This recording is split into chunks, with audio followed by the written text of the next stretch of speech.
یہ کہانی اس وقت کی ہے کہ شیر افضل مروت سے عمران خان نے جیل میں پوچھا کہ قوم آج کل کیا کہہ رہی ہے، تو شیر افضل نے بتایا کہ قوم کا اٹھنا بیٹھنا، جاگنا سونا اور کھانا پینا صرف عمران خان کا نام ہی بن چکا ہے۔ جس کے بعد عمران خان نے شیر افضل سے کہا کہ قوم کو جا کر کہو کہ تم نے 8 فروری کو گھروں سے نکل کر ووٹ ضرور کاسٹ کرنا ہے۔ شیر افضل نے جی بہتر خان صاحب کہا اور ملاقات کا وقت ختم ہو گیا۔ شیر افضل خان مروت ایک مشہور پاکستانی وکیل ہیں کہ جو اس وقت سپریم کورٹ آف پاکستان میں بطور قانونی پریکٹیشنر خدمات سر انجام دے رہے ہیں۔ سپریم کورٹ میں اپنی مدت ملازمت سے پہلے وہ پشاور ہائی کورٹ میں سول جج کے معزز عہدے پر فائز تھے۔ قابل ذکر بات یہ ہے کہ شیر افضل پاکستان کی ایک ممتاز سیاسی جماعت پاکستان تحریک انصاف کی کور کمیٹی کے ایک لازمی رکن ہیں۔ پی ٹی آئی کے اندر وہ پارٹی کی قانونی ٹیم کی قیادت کرتے ہیں جو بہت سے اہم قانونی معاملات کی نگرانی کرتی ہے۔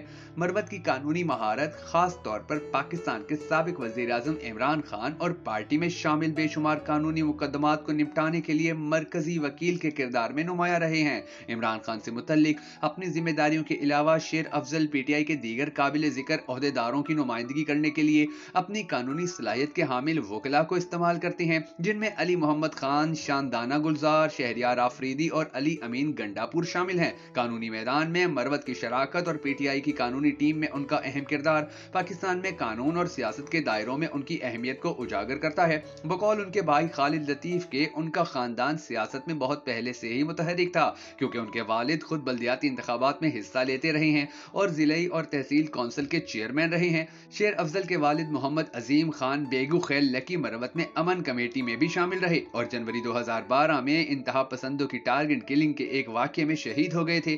یاد رہے کہ کالعدم تنظیم تحریک طالبان پاکستان کی کارروائیوں کو روکنے کے لیے قبائلی ان سے ملحقہ علاقوں میں مقامی لوگوں پر مشتمل امن کمیٹیاں قائم کی گئی تھی۔ دعا ہے کہ اللہ شیر افضل مروت بھائی کے والد گرامی کو جنت الفردوس میں اعلیٰ مقام عطا فرمائے۔ اگر آپ بھی ہم سب کے ساتھ مل کر اس دعا میں شامل ہونا چاہیں تو کمنٹ سیکشن میں آمین ضرور لکھ دیجیے گا۔ میں ہوں شکیل حیدر اور آپ دیکھ رہے ہیں بکر نیٹ ورک ویڈیوز۔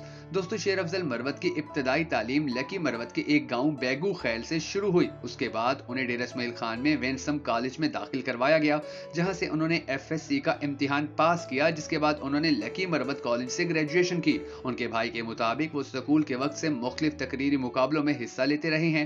یہ مقابلے لکی مروت، بنوں اور ڈیرہ اسماعیل خان میں منعقد ہوتے تھے اور اکثر انہوں نے ان مقابلوں میں کامیابیاں حاصل کی ہیں۔ خالد خان نے بتایا کہ پشاور یونیورسٹی سے انہوں نے پہلے ایم اے ہسٹری کا امتحان پاس کیا اور اس کے بعد پشاور یونیورسٹی سے ہی ایم اے جرنلزم بھی کیا۔ اس دوران انگریزی اخبار بزنس ریکارڈر اور پشاور سے شائع ہونے والے اردو اخبار روزنامہ آج سے بھی منسلک رہے۔ اس دوران انہوں نے پشاور یونیورسٹی سے ایل ایل بی کا امتحان بھی پاس کیا اور وکالت کی جانب آ گئے۔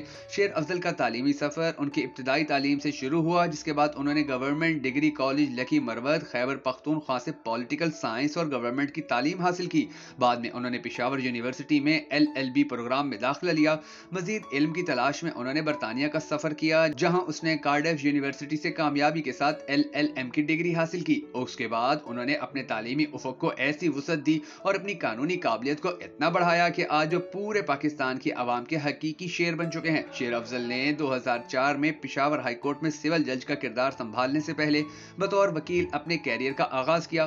اس کے بعد وہ پرائیویٹ لیگل پریکٹس میں واپس آئے۔ شیر افضل مروت نے سی ایس ایس کا امتحان پاس کیا تھا لیکن ملازمت اختیار نہیں کی، جس کے بعد انہوں نے 1996 میں جوڈیشری کا امتحان پاس کیا اور سول جج تعینات ہوئے۔ سن 2010 میں جب جمعیت علماء اسلام حکومت کی اتحادی تھی اور رحمت اللہ کاکڑ وفاقی وزیر ہاؤسنگ تھے تو انہیں تب ڈیپوٹیشن میں اسلام آباد میں ڈائریکٹر جنرل ہاؤسنگ تعینات کیا گیا تھا، لیکن وہ چند ماہ ہی تعینات رہے۔ اس کے بعد چونکہ اس وقت کے چیف جسٹس افتخار چودھری بحال ہو گئے تھے اور انہوں نے تمام ڈیپوٹیشن پر تعینات ججز اور لا آفیسرز کو واپس اپنے عہدوں پر آنے کا حکم دیا تھا، جس پر شیر افضل نے ان کے سامنے استعفیٰ دے دیا۔ خالد خان نے بتایا کہ شیر افضل مروت 2010 میں انگلینڈ چلے گئے تھے، جہاں انہوں نے قانون میں ماسٹر اور 7 بار 8 لا کی ڈگریاں حاصل کی اور واپس آ کر وکالت کا پیشہ اختیار کر لیا تھا۔ ان کے بارے میں ان کے ساتھیوں نے بتایا کہ وہ اچھے مقرر ہونے کی وجہ سے وکالت کے شعبے میں بہت کامیاب رہے اور اسلام آباد میں اہم مقام حاصل کر لیا تھا۔